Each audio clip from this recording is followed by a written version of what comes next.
Hello friends, இன்றைக்கி first நம்ம முருங்கைக்கீரை சாம்பார் செஞ்சுருவோம். அதுக்கு 1.5 டம்ளர் துவரம்பருப்பு, அப்புறம் நறுக்கி வச்ச 2 தக்காளி, இது குக்கரில் போட்டு 1/2 ஸ்பூன் மஞ்சள் தூள் போட்டுக்கோங்க. 2 விசில் விட்டு நல்லா பருப்பை வேக வச்சுருங்க. பருப்பு உங்களுக்கு இந்த அளவுக்கு வெந்து வரலைன்னா 3 விசில் விட்டுக்கோங்க. இப்போ நம்ம முருங்கைக்கீரையையும் மணத்தக்காளி கீரையும் ஆஞ்சி வச்சுருக்கோம். அடுப்பில் கடாயை வச்சுட்டு கடாய் நல்லா சூடானதும் 1/2 குழிக்கரண்டி எண்ணெய் ஊற்றிக்கோங்க. எண்ணெய் நல்லா சூடாகி வரட்டும். எண்ணெய் நல்லா சூடாகி வந்ததும் ஒரு 1/2 ஸ்பூன் கடுகு போட்டு தாளிக்க விட்டுருங்க. கடுகு நல்லா வெடித்து வந்ததும் ஒரு காஞ்ச மிளகாவை பிச்சு அதில் போட்டுருங்க.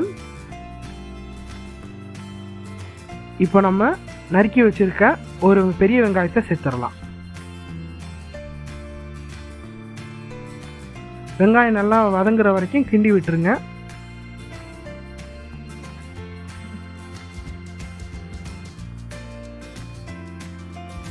இப்போ நம்ம வேக வச்சுருக்க பருப்பில் அந்த பருப்பு ஃபில் ஆகிற வரைக்கும் தண்ணி ஊற்றிடுங்க. தண்ணியை ஊற்றிட்டு அடுப்பில் வச்சு நல்லா கொதிக்க விட்டுருங்க.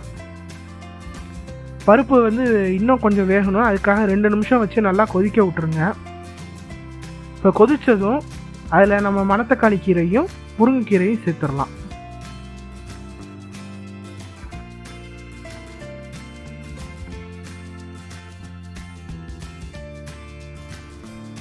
இப்போ இது எல்லாத்தையும் ஒன்றா நல்லா மிக்ஸ் பண்ணி விட்டுருங்க.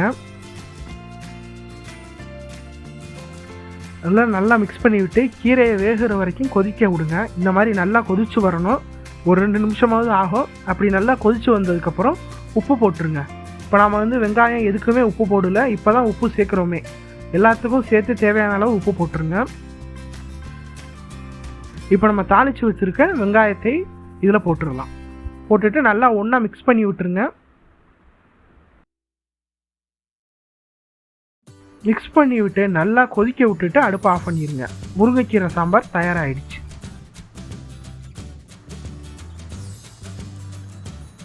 இப்போ நம்ம மஞ்சப்பாறை கருவாடு எப்படி செய்யுதுன்னு பார்ப்போம்.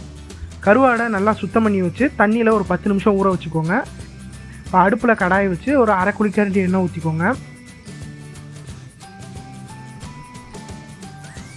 அதில் நம்ம சுத்தம் பண்ணி வச்சுருக்க கருவாடை எண்ணெயில் போட்டுடலாம். ஒரு 2 நிமிஷம் பெரட்டி வேக வச்சுருங்க. கீழ்ப்பக்கம் ஒரு 2 நிமிஷம் வேகும், மேல் பக்கம் ஒரு 2 நிமிஷம் வேக வச்சுருங்க. இது மஞ்சப்பாறை கருவாடு பார்த்தீங்கன்னா இந்த டிஷ்ஷுக்கு நல்லா சூட் ஆகும். அப்படி உங்களுக்கு மஞ்சப்பாறை கருவாடு கிடைக்கலன்னா துண்டு கருவாடாக மொத்தமாக உள்ளதாக வாங்கிக்கோங்க. இப்போ இந்த மாதிரி கரண்டியை வச்சு கருவாடை நல்லா நசுக்கி விட்டுருங்க. இந்த கருவாடு பார்த்தீங்கன்னா கரைஞ்சி ஒரு தூள் மாதிரி ஆகிடும். இப்போ நம்ம ஒரு பெரிய வெங்காயத்தை நறுக்கி வச்சு அதில் போட்டுடலாம். கூட ஒரு பச்சை மிளகாய் சேர்த்துக்கோங்க. காரம் அதிகமாக தேவைப்படுறவங்க 2 பச்சை மிளகாய் சேர்த்துக்கோங்க. இப்போ எல்லாத்தையும் ஒன்றா நல்லா மிக்ஸ் பண்ணி விட்டுருங்க. கருவாடும் வெங்காயமும் நல்லா ஒன்றா மிக்ஸ் ஆகணும். கருவாட்டை நல்லா நசுக்கி விட்டுருங்க. தனியாக துண்டாக வரதை விட வெங்காயமும் கருவாடும் நல்லா மிக்ஸ் ஆகிச்சுன்னா உங்களுக்கு டேஸ்ட்டு சூப்பராக இருக்கும்.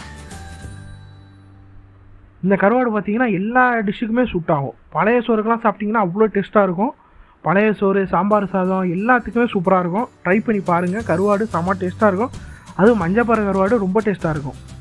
இப்போ வெங்காயம் நல்லா வேக விடுங்க. இதுக்கு நம்ம உப்பு போட வேணாம். கருவாடுலே தேவையான அளவு உப்பு இருக்கும். வெங்காயத்துக்கும் சேர்த்து அந்த கருவாடில் உள்ள உப்பே கரெக்டாக இருக்கும். இப்போ எல்லாத்தையும் நல்லா ஒன்றா மிக்ஸ் ஆகி வதங்க விடுங்க. வெங்காயம் எந்த அளவுக்கு வெந்து இருக்கோ அந்த அளவுக்கு இந்த டிஷ்ஷு டேஸ்ட்டாக இருக்கும். அவ்வளோதான், மஞ்சப்பாறை கருவாடு தயாராகிடுச்சு. இதை பார்த்தீங்கன்னா சுட சுட ஒரு சோறை வாழை இலையில் வச்சு கருவாடு அந்த பக்கமும் அப்பளம் இந்த பக்கம் வச்சு முருங்கைக்கீரை சாம்பார் ஊற்றி சாப்பிட்டிங்கன்னா செம்ம டேஸ்ட்டாக இருக்கும். லஞ்சுக்கு மறக்காமல் ட்ரை பண்ணி பாருங்கள். வீடியோ பார்த்ததுக்கு ரொம்ப நன்றி. தேங்க்ஸ் ஃபார் வாட்சிங். மறக்காமல் சப்ஸ்கிரைப் பண்ணுங்கள்.